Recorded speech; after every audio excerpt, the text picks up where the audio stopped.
Hello, and welcome to my quick Shadow Priest guide.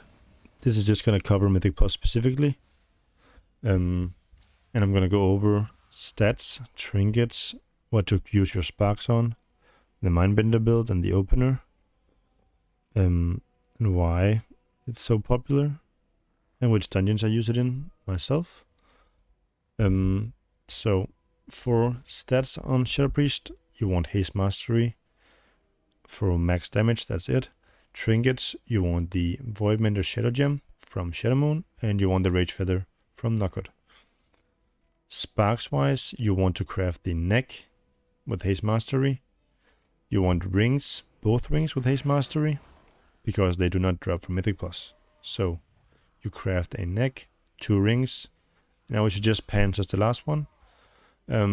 Because again, as I said, you want Haste Mastery. These TLX give crit and verse. So I would suggest crafting neck, 2 rings, pants. You can fill the gaps with the rest of the sparks. So if you need a pair of boots, you need a weapon, you use them there. But the other ones are a safe choice, in my opinion. And I would recommend that. So I will go over the Mindbender build, this one, which is very popular and a little bit controversial for some people. The reason is that you don't run mines here. So all your damage comes from kind of a Mindbender and from Psychic Link. And the way you activate Mindbender is with Mind Blast and Shadow with Death. So those spells are high priority.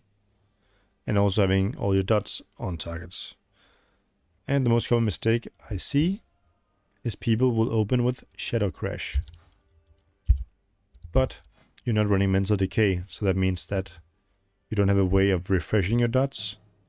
So mid CDs, you're most likely gonna have to redot, which is a huge mistake. So the way you would open is that you always pre-dot everything. Even if it's a pack of like 8 mobs, you would still Vampiric Touch every single one, at least in hierarchies. So the way you would do it, so you pre-dot everything. You would Mindbender, Dark Ascension, PI, Trinket. Then you would want to get Devouring Plague on the target as quick as possible because of Insidious Ire, which states that while you have all 3 dots active on the target, your Mind Blast deals more damage, which is nice because you have Psychic Link.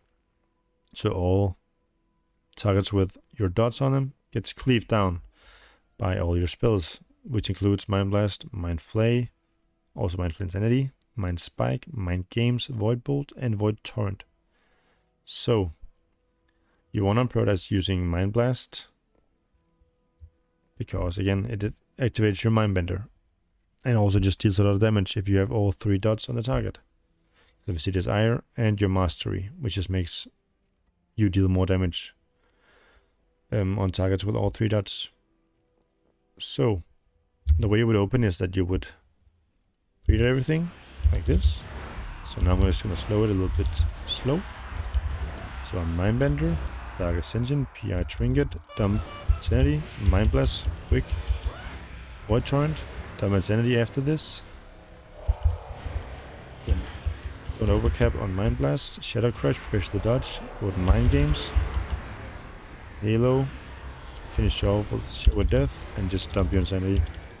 And here in the end, as you could see, you would rather press your Mind Spikes with Surge of Darkness procs than you would press Mind Flatinity. So you would rather press Mind Spike with procs than a Mind Flatinity. So that is also something to keep in mind. There's a lot of things to think about in the window when you're DPSing, especially. It goes really quick and there's a lot of things to maintain and watch out for. So just because a button is shining doesn't mean you have to press Mind Spikes or you have to press like a Mind Flatinity. You still want to prioritize using Mind Blast, Void Torrent, Mind Games, Halo on AoE. Even in single target, it's still a DPS neutral spell, so to say. So you want to avoid pressing Mind Spike and your Mind Flay in your CDs, basically, because they don't do a lot of damage. So that's kind of how it works. You want to always maintain your dots and stuff. And where do I run this? So for me, this works in God of Stars. It works for me in Ruby Life Pools, Shadow Moon, and in Temple. And I would argue the others, you can easily use Void Eruption and Mindseer in the other dungeons.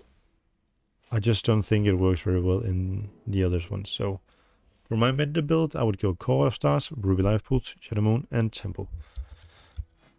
Frankly, that's about it. It's just a quick guide. Hopefully you learned a little bit. Questions can be left in the comments. Probably better if you leave them on my stream.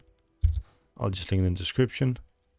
So yeah, hopefully you learned a little bit. Thanks for watching.